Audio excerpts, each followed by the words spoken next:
Hay algo que late detrás de lo cotidiano más trivial, algo que susurra incluso en los momentos de aparente alegría. Una presencia discreta, pero constante. El sufrimiento, al contrario de lo que se intenta creer, no es un error del camino.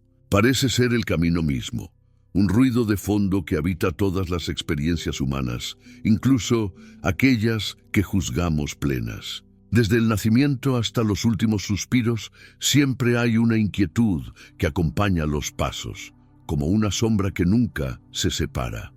No es un dolor estridente todo el tiempo.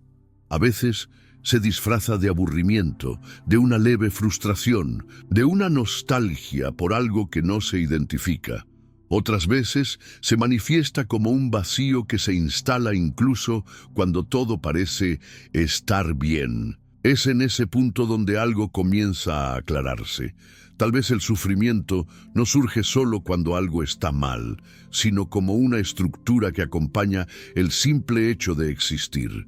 El malestar es sutil, pero persistente, y eso es lo que lo hace tan misterioso e inevitable a la vez.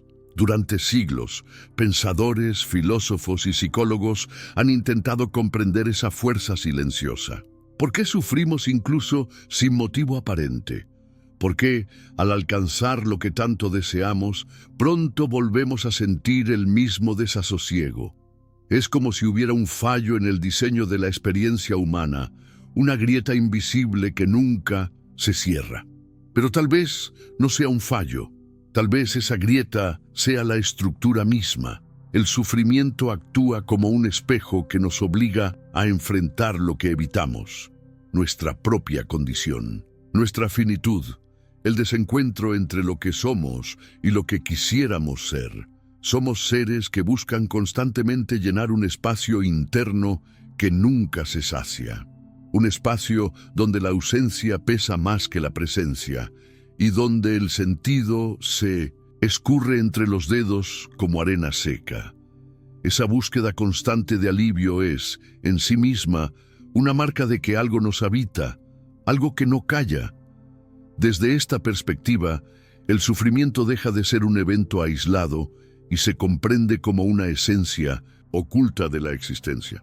Algo que se revela poco a poco, entre los gestos más simples y los pensamientos más silenciados. No está solo en los grandes traumas o las pérdidas profundas. También se esconde en el silencio entre un logro y otro, en el momento en que todo parece estar bien, pero aún así falta algo. Y es ahí donde comenzamos a entender. Tal vez sufrir no sea lo opuesto a vivir, sino uno de los modos más profundos de estar vivo. Como en toda estrategia, cada paso cuenta. Si quieres seguir en este viaje de conocimiento, suscríbete al canal y refuerza aún más tu posición. Ahora que hemos fortalecido nuestras filas, avancemos juntos. Continuemos con el video. Arthur Schopenhauer, uno de los filósofos más sombríos y profundos del siglo XIX, veía el sufrimiento no como excepción, sino como la regla del existir. Para él, la realidad no está guiada por una lógica racional, ni mucho menos por un propósito superior. Está movida por una fuerza ciega e incesante a la que llamó voluntad. Una energía que brota del núcleo de la existencia y se manifiesta en todo lo que vive, desde la forma más simple de vida hasta la complejidad del ser humano. Esa voluntad no piensa, no descansa, no reflexiona, solo desea, sin pausa, sin fin, sin satisfacción duradera. Según Schopenhauer, esa voluntad es el motor de toda existencia, pero también su maldición. Porque desear es, inevitablemente, sufrir. Cuando se desea algo, nace la sensación de carencia, de incompletitud, de necesidad, y cuando finalmente se alcanza el objeto del deseo, la satisfacción es breve, fugaz. Pronto llega el tedio o un nuevo deseo toma su lugar. Y así el ciclo recomienza. Queremos, buscamos, sufrimos, alcanzamos, nos cansamos, volvemos a querer. Una espiral sin fin, una prisión donde el sufrimiento se renueva constantemente. El misterio de esta teoría no está solo en su densidad filosófica, sino en que resuena con la experiencia común. Incluso sin conocer a Schopenhauer, cualquiera que haya sentido el vacío tras una conquista o la angustia de un deseo inalcanzable, ya ha tocado la verdad que él describe. La voluntad, esa fuerza ciega que nos mueve, es también la que nos empuja al abismo del sufrimiento repetido. No es el mundo el que nos tortura, somos nosotros quienes, al ser arrastrados por esa voluntad insaciable, nos convertimos en cómplices de nuestro propio martirio. La lucidez de Schopenhauer es cruel, pero reveladora. No ofrece consuelo, pero sí claridad. Y esa claridad, por más dolorosa que sea, puede liberarnos de la ilusión de que algún día alcanzaremos el fin de la inquietud a través de la posesión, el estatus, el placer o la realización personal. La voluntad seguirá operando, silenciosa y voraz en cada rincón de nuestro ser. Y cuanto más conscientes seamos de ella, más comprendemos que el sufrimiento no es un accidente. Es la consecuencia directa de la estructura del querer. Al entender la lógica de la voluntad, se abre un nuevo tipo de percepción sobre la realidad. Algo cambia, aunque el dolor persista, porque el dolor sin nombre nos domina, pero el dolor comprendido nos enseña. Schopenhauer nos guía por un laberinto oscuro, pero a lo largo de ese camino comenzamos a reconocer el mapa invisible que siempre nos ha guiado, el mapa de la voluntad que desea, del deseo que frustra y de la frustración que nos define. Si la filosofía de Schopenhauer revela el motor ciego del sufrimiento, la psicología moderna nos lleva a explorar las piezas internas que sostienen esa dinámica. La mente humana, por su naturaleza, no descansa. Construye imágenes, anticipa futuros, revive pasados y formula necesidades que no siempre corresponden a la realidad.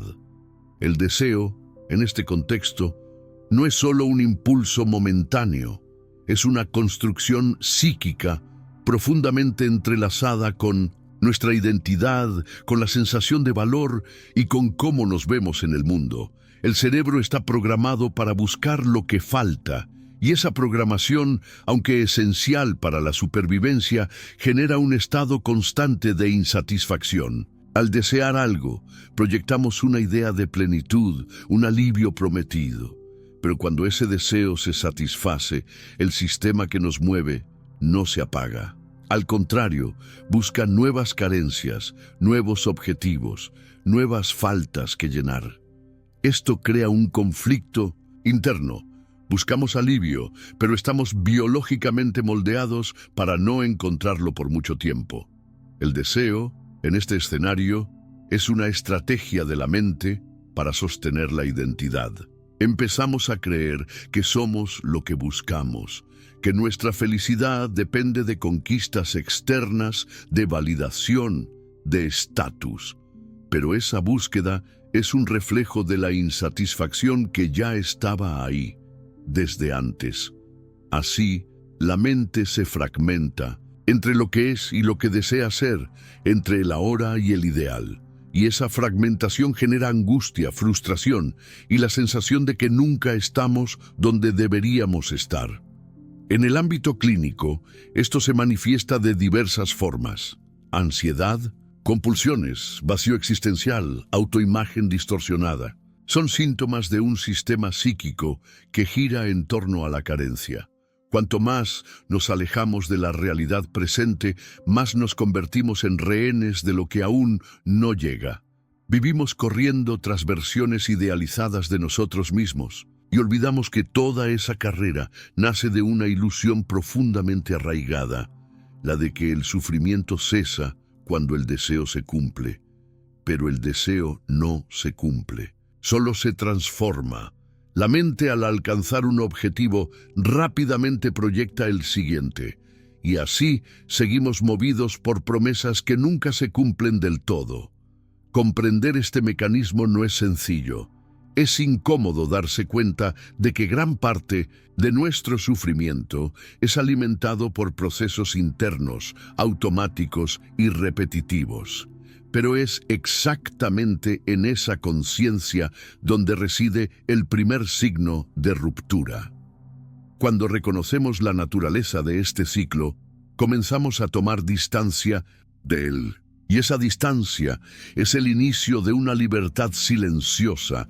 Gran parte de las actitudes humanas, vistas desde lejos, parecen tener objetivos simples: buscar placer, evitar dolor, conquistar espacio, mantener vínculos. Pero detrás de esos movimientos cotidianos hay algo más profundo actuando de forma invisible, un impulso casi imperceptible, pero constante, que busca llenar una ausencia interna que nunca se declara por completo. Ese impulso no es racional. Es una reacción a lo que podríamos llamar un vacío existencial, una sensación de incompletitud que, aunque silenciosa, gobierna elecciones, decisiones y hasta los desvíos de la conciencia. Ese vacío no es un hueco que surge por algo que nos fue arrebatado. Parece estar ahí desde siempre, un sentimiento de que falta algo, incluso cuando todo parece estar en su lugar. Cuando no se comprende su origen, el ser humano comienza a actuar en función de él sin saberlo. Crea rutinas que lo anestesian, se sumerge en relaciones que lo distraen, se entrega a vicios, al consumo, a performances sociales, todo con un mismo fin: mantener ese silencio interior apagado, aunque sea por breves instantes.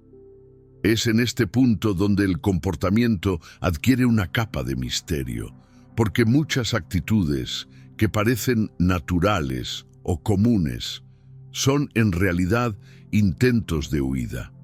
Huida de uno mismo, huida del contacto con ese espacio interno que no se puede nombrar. Y cuanto más nos alejamos de ese contacto, más automáticas, repetitivas y a veces autodestructivas se vuelven nuestras acciones. Como si el movimiento para escapar del vacío nos lanzara, sin darnos cuenta, aún más dentro de él. La psicología comprende estos patrones como formas de defensa psíquica, mecanismos que el ego construye para mantenerse funcional ante lo que es demasiado angustiante para enfrentar directamente.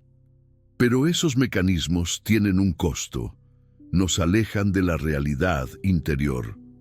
Se convierten en máscaras que usamos sin darnos cuenta. Actuamos como si todo estuviera bien, mientras por dentro hay una inquietud constante, una vibración baja y continua que no cesa, incluso en los momentos más estables. La búsqueda de distracción, de lo nuevo, del exceso, no es, muchas veces, un placer genuino. Es anestesia, es una forma de no escuchar el llamado del vacío, pero ese llamado no es solo dolor. También es un convite para un viaje más profundo en la propia existencia. Un viaje que, aunque desafiante, puede revelar algo que el mundo externo nunca podrá ofrecer: el reencuentro con la parte más olvidada de nosotros mismos.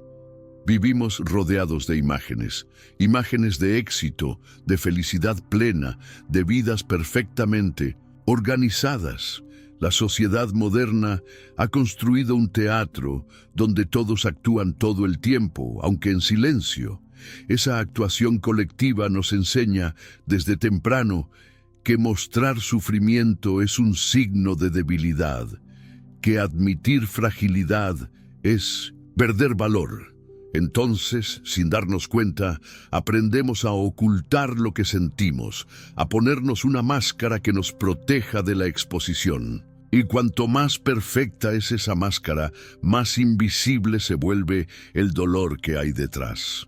En los entornos sociales, el dolor se transforma en performance, una sonrisa en el momento justo, una respuesta automática de todo está bien, una presencia digital cuidadosamente editada.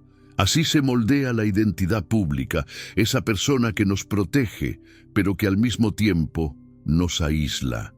Porque detrás de cada apariencia segura hay alguien intentando lidiar con su propio caos interior. Sufrimos en silencio no porque no queramos ser escuchados, sino porque nos han enseñado a no hacer ruido. Esa cultura de la apariencia crea un abismo entre lo que mostramos y lo que somos.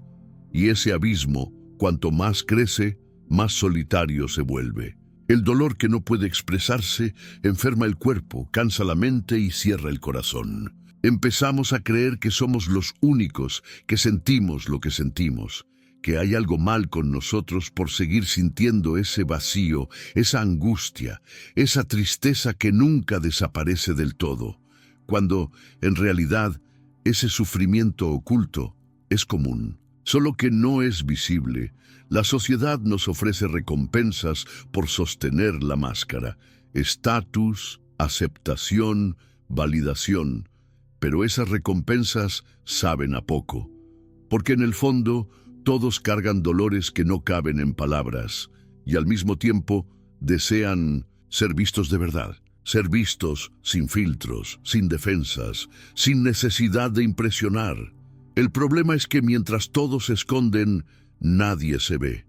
Y así, el dolor se vuelve aún más íntimo, más oculto, más insoportable. Entender esto es empezar a darse cuenta de que el sufrimiento humano no es un error personal. Es parte del contrato invisible de estar vivo en una cultura que privilegia la imagen y silencia el alma. El silencio colectivo es lo que mantiene esa maquinaria funcionando. Pero basta un gesto auténtico, una palabra verdadera, un espacio seguro de escucha para que esa maquinaria comience a fallar.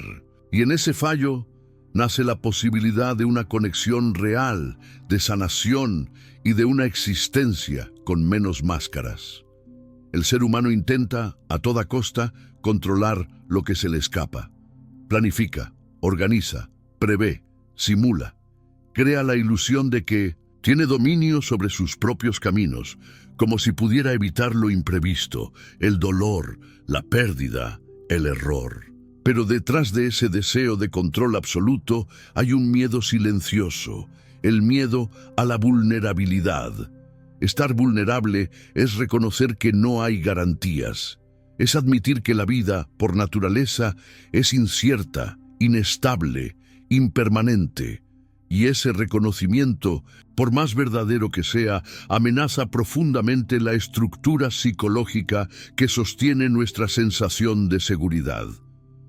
Controlar todo es el intento inconsciente de sofocar el sufrimiento. Si logro prever el futuro, tal vez evite el dolor. Si consigo mantener todo bajo vigilancia, tal vez nada salga de su lugar.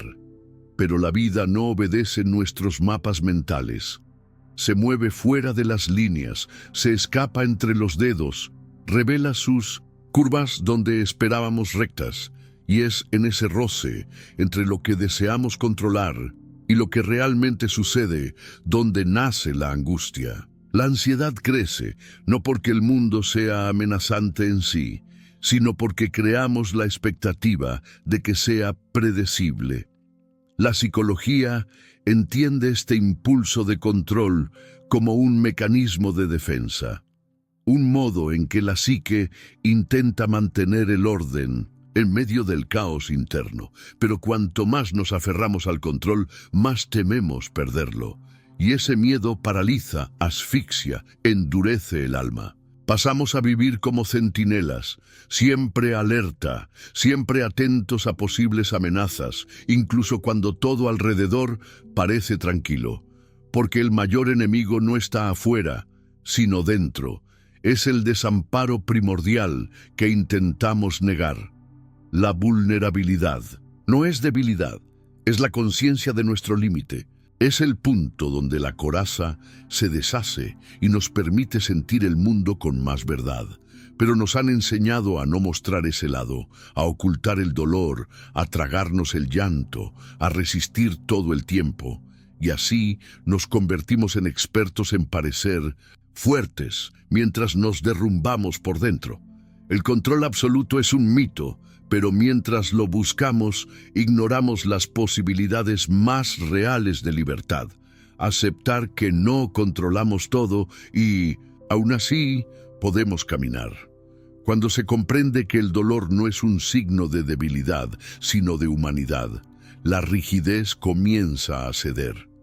El miedo a ser visto en fragilidad pierde fuerza, y el sufrimiento deja de ser un enemigo para convertirse en parte del proceso. No se trata de abandonar el cuidado, la estructura, la organización, sino de renunciar a la tiranía de la perfección, de entender que es en la impermanencia donde reside la autenticidad, y que, al aceptar la vulnerabilidad, abrimos espacio para vivir con más presencia y menos ilusión. Hay momentos en que el sufrimiento deja de ser solo un peso y comienza a revelarse como un mensajero. No es un despertar repentino, ni una respuesta inmediata. Es un proceso lento, casi imperceptible, en que algo dentro de nosotros comienza a observar el dolor con otros ojos. La conciencia despierta cuando dejamos de reaccionar automáticamente a lo que sentimos y empezamos a investigar de dónde viene lo que nos hiere. Es en esa investigación donde el sufrimiento, antes solo temido y rechazado, comienza a asumir una nueva forma, la de un maestro silencioso. La psicología profunda y las tradiciones filosóficas convergen en este punto. Ambas afirman que huir del dolor es mantenerse inconsciente. Cuando rechazamos lo que sentimos, creamos una barrera entre nosotros y la realidad. Pero en lugar de proteger, esa barrera nos aprisiona, porque todo lo que se evita crece en las sombras, y cuando nos negamos a mirar el sufrimiento, encuentra otras formas de manifestarse, en el cuerpo, en las relaciones, en las crisis silenciosas que parecen surgir de la nada. Aceptar el sufrimiento no es rendirse a él ni glorificarlo. Es permitir que nos atraviese sin resistencia. Cuando no luchamos contra el dolor, éste se transforma. Deja de ser enemigo y se convierte en espejo, un espejo que revela partes olvidadas, traumas silenciados, deseos no realizados, patrones repetitivos que nos atan. Es a través de esa claridad que algo nuevo se hace posible, la responsabilidad sobre el propio camino, ya no como víctimas del dolor, sino como aprendices de él. Este cambio interno es profundo.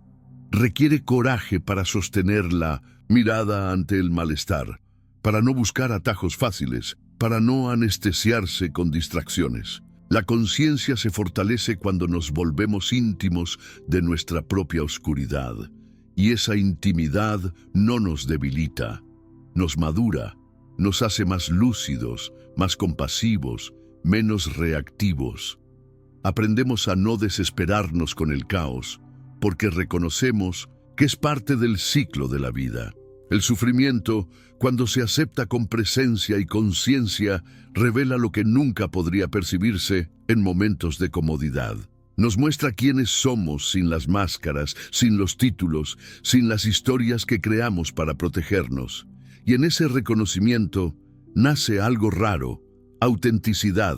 El dolor entonces ya no grita, guía, ya no asfixia, enseña y nos prepara para un estado más profundo de libertad interior, donde la paz no es la ausencia de conflicto, sino la presencia plena ante lo que es. Hay un punto, difícil de nombrar, en que la mente comienza a aquietarse, no porque todo se haya resuelto, no porque las heridas hayan desaparecido, sino porque algo dentro aprendió a no reaccionar de la misma forma. Es en ese espacio de silencio interno donde el sufrimiento cambia de tono. No desaparece por completo, pero deja de gritar, deja de dominar.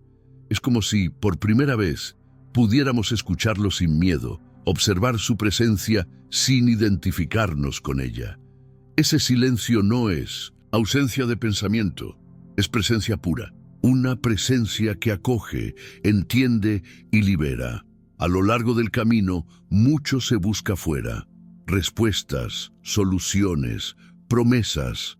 Pero llega un momento en que la búsqueda se vuelve hacia adentro. Y es en ese recogimiento donde comenzamos a tocar lo más real. El silencio no juzga, no analiza, no exige. Simplemente permite. Y en ese permitir, el ser se reorganiza. Lo que antes parecía insoportable pierde intensidad. El dolor aún puede surgir, pero ahora tiene un lugar para existir sin destruir. Un espacio interno que no rechaza, pero tampoco se confunde con el sufrimiento. Ese estado no se alcanza con fórmulas o técnicas milagrosas.